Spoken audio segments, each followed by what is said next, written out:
Hello' guys, Arpana Gogoi অন্য এটি ব্লগলৈ আপোনালোক সকলোকে স্বাগতম জনাই আছোঁ। বহুত গৰম, মানে উৎকট গৰম আৰু গৰমৰ কাৰণে ভিডিঅ' নাই দিয়া আৰু বহি আছোঁ পকাত। ভিডিঅ' এতিয়া আৰম্ভ কৰিছোঁ। তাৰপিছত গৰমতো চাহ খাব নোৱাৰি, তথাপিও নতুন কাপ এটা ল'লোঁ যিহেতু, চ' কাপটোতো বহনি কৰিব লাগিব। সেইটোৱে চাহ অকণমান লৈ কিনে বহনি কৰি আছোঁ আৰু মাটিতে বহি কিনে। আজি ভাবিছোঁ কিবা এটা নতুন ৰেচিপি দিম।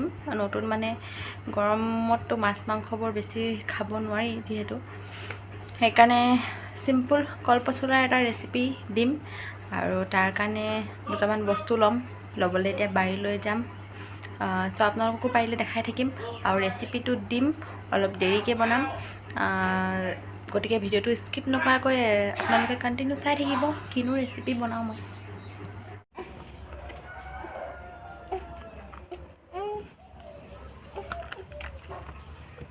নাই পৰা নি খোজ কাঢ়িবলৈ?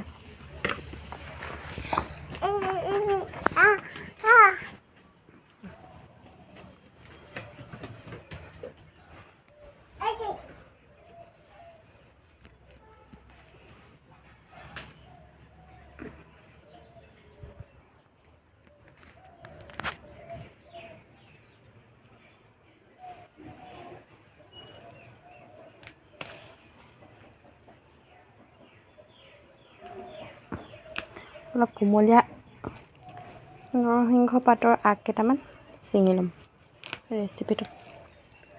নৰসিংহ পাতটো দিলে ৰেচিপিটো খাবলৈ সোৱাদো লাগে, গোন্ধটো বৰ ধুনীয়া হয়। মা মছলা নিদিলেও হৈ যায়।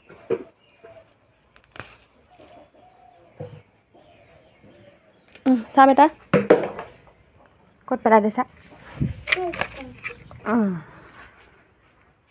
ইমান ধুনীয়াকৈ মচন্দৰী ইমান ধুনীয়াকৈ হৈ আছে। নুখুলিবা আকৌ পিটিব দদৈ।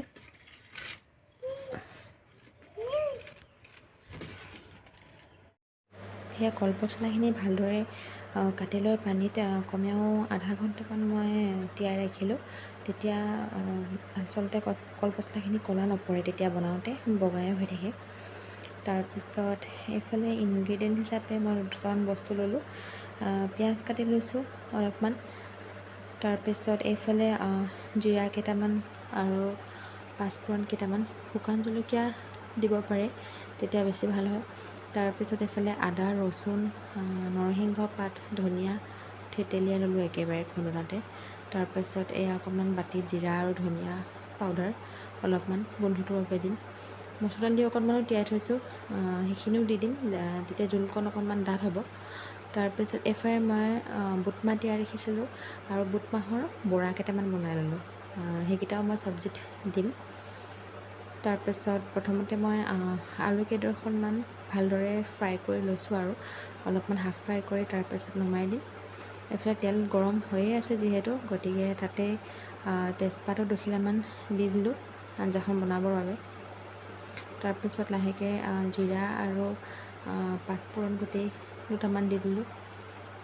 আজি মই শুকান জলকীয়া নাই দিয়া, যিহেতু জোনাকেও এইখিনি চব্জিকে খাব, সেইকাৰণে জলকীয়া মই লাষ্টতহে কেঁচা জলকীয়া দুটামান কাটি দিম। এতিয়া পিঁয়াজখিনি দি দিলোঁ আৰু লগতে যিখিনি আদা নহৰু পেষ্ট মান ধনিয়া আৰু নৰসিংহ পাতৰ সৈতে ৰাখিছিলোঁ সেইখিনিও দি দিম। অলপ সময় ভালদৰে লৰাম, বৰ বেছি ৰঙচুৱা নকৰোঁ, অকণমান দেৰি লৰাম। এতিয়া মই লাহেকৈ পচলাখিনি দি দিম। গোটেইখিনি পচলাখিনি অকণমান দিয়াৰ আগতে ভালদৰে হাতেদি চেপি ল'ব লাগে, নহ'লে পানীটো অলপ বেছিকৈ ওলাই থাকে। মই অকণমান চেপি কিনে অলপ শুকান কৰি তাৰপাছতহে দিছোঁ। আৰু ইয়াৰ লগতে নিমখ আৰু হালধিকণো মই এড কৰি দিছোঁ। এতিয়া এইখিনি ভালদৰে লৰাই কমেও 6-7 মিনিটমান মই এনেদৰে ঢাকি ৰাখিম, যাতে ইয়াৰ পৰা পানীখিনি অকণমান শুকাই যায়। এতিয়া মই লাহেকৈ দালিখিনি এড কৰি দিম। দালিখিনি দি দিয়াৰ পাছত আকৌ অলপ ভালদৰে লৰাই ল'ম। তাৰপিছত ঢাকোন মাৰি থৈ দিম প্ৰায় 5 মিনিটমান সময়। দালিখিনি যেতিয়া অলপ আধা সিজা হ'ব তাৰ পাছতহে মই আলুকেইটা দিবলৈ আৰম্ভ কৰিম।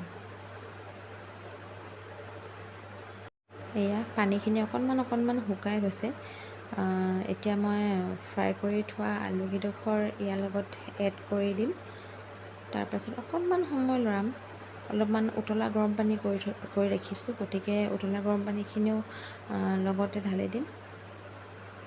ঠাণ্ডা পানী দিলেও হয় আচলতে, কিন্তু গৰম পানী দিলে মানে অলপ ভাল হয় আৰু সোনকালে উতলিও যায় আৰু চব্জিখন খাবলৈ অলপ বেলেগ এটাই টেষ্ট হয় মানে। সেইটোৰ কাৰণে বেছিভাগ ঝোল শাকবোৰ বনালে সাধাৰণতে উতলা গৰম পানীয়ে দিব লাগে। এতিয়া মই প্ৰায় 10 মিনিটমান ঢাকোন মাৰি ৰাখি থ'ম ভালদৰে দালিখিনি সিজি যাবৰ বাবে।